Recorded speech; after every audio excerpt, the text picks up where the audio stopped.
Hey friends, welcome to my channel and today we are going to study Oedipus written by Sophocles। Oedipus एक राजा था। एक बार उसके राज्य में बहुत महामारी फैल गई थी। तो पूरे राज्य के लोग उसके पास जाते हैं और बोलते हैं कि इतनी ज़्यादा महामारी फैल गई है और अब कोई भी नहीं बचेगा, सब मर जाएंगे, आप इसका कोई इलाज बता दें। वो अपने सैनिकों को भेज देता है बाहर और बोलता है पता लगा कर आओ इस महामारी का इलाज क्या है। जब उसके सारे सैनिक जाते हैं तो उनको ये पता चलता है, लोग बताते हैं कि ये महामारी इसलिए फैल रही है क्योंकि यहाँ का जो पहला राजा था ल्यूइस वो मर चुका है और जब तक जिसने उसको मारा है उसको सज़ा नहीं मिलेगी तब तक यह महामारी इस तरीके से फैलती रहेगी। जब वो सैनिक आकर राजा को बताते हैं, एडिपस को बताया जाता है, तो एडिपस कहता है ठीक है, अब उस इंसान का पता लगाया जाएगा कि किसने राजा को मारा था। सारे सैनिकों को इसी काम में अब लगा देता है वो और गांव में ऐलान कर देता है कि जो भी राजा के कातिल का पता बताएगा उसको हम इनाम देंगे और जो भी उसे छुपाने की कोशिश करेगा उसे दंड दिया जाएगा, पनिशमेंट।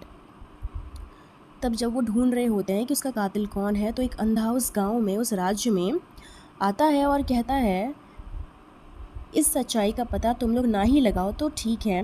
राजा एडिपस जो होता है उसको बहुत फोर्स करता है कि नहीं नहीं, हमें ये पता करना बहुत ज़रूरी है, आप प्लीज़ बताओ कि उस राजा को किसने मारा था। तो वो ये बताता है कि इस राजा को तुमने ही मारा है, तुम्हें उसकी मौत के कारण हो।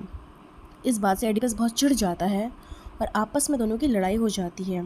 अब लड़ाई बहुत बढ़ जाती है, दोनों एक दूसरे को मारने की कोशिश करते हैं, धमकियां देते हैं। एडिपस की वाइफ जो है वो ये लड़ाई रोकती है। दोस्तों, जब राजा का बेटा हुआ था तो प्रिडिक्शन किया गया था कि उसका बेटा ही उसकी मृत्यु का कारण बनेगा।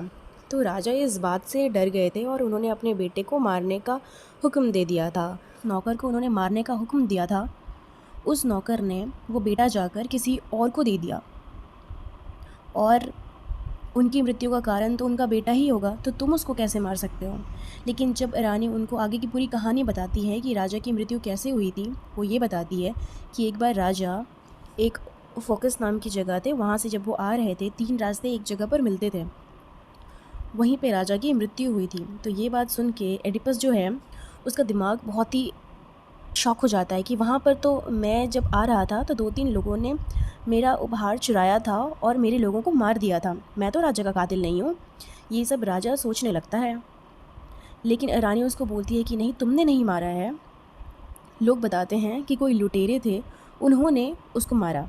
फोकस वहाँ पर चलता रहता है। तो उसी दौरान एक वहाँ पर राक्षस होता है उस राज्य में, जो कि आधा शेर होता है, नीचे से शेर का शरीर होता है और ऊपर से स्त्री का शरीर होता है। गाँव में, राज्य में आने जाने से हर व्यक्ति से वो एक पहेली पूछती है, अगर पहेली का सब आंसर दे देता है तो छोड़ देती है और नहीं तो वो मार देती है।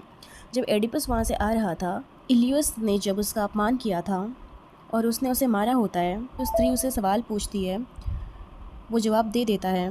जब वो राज्य के अंदर आता है तो वहाँ के जो लोग होते हैं, वहाँ का राजा उसे बना देते हैं।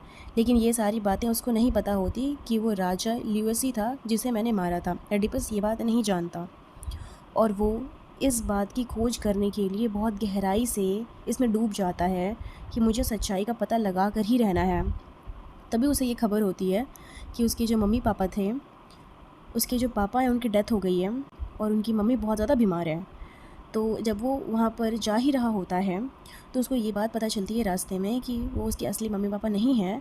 उसको किसी नौकर ने, जो यहाँ का पहले का राजा था ल्यूइस, उसके नौकर ने अपने बच्चे को उस राजा रानी को दे दिया था। तो वो ल्यूइस जो है ये बात समझ जाता है कि वो बेटा मैं ही हूँ।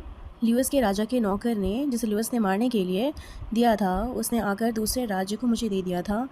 उन्होंने ही मुझे पाला था पर वो मेरे असली पेरेंट्स नहीं हैं। इसका मतलब ये है कि राजा का कत्ल तो मैंने ही किया है। और ये प्रिडिक्शन जो हुई थी कि जो बेटा अपने बाप को मारेगा और अपनी माँ का पति बन जाएगा, तो जिससे उसकी शादी हुई थी वो उसकी माँ होती है। जब उसको इस बात का पता होता है, जब रानी को इस बात का पता चलता है तो वो अपने आप को ख़त्म कर लेती है, फांसी लगा लेती है और मर जाती है। जब राजा सारी बातें जानकर वापस आता है तो देखता है कि उसकी वाइफ मरी हुई है, जो कि उसकी माँ होती है, वो मरी हुई है। और वो इस बात से बहुत ज़्यादा दुखी होता है, अपने आप को भी इसका कारण मानता है। वो अपनी दोनों आंखें फोड़ लेता है और पूरे राज्य को बता देता है कि राजा के मरने का कारण मैं ही था और मुझे सज़ा मिलनी चाहिए ताकि ये महामारी जो है वो ख़त्म हो जाए। सभी राज्य के लोग उसे राज्य से निकाल देते हैं। अंधा होकर वो जंगलों में घूमने लगता है। एक दिन बहुत ज़ोर की बारिश हो रही थी, वो जंगल में अकेला था। बिजली उसके ऊपर गिर जाती है और एडिपस मर जाता है दोस्तों।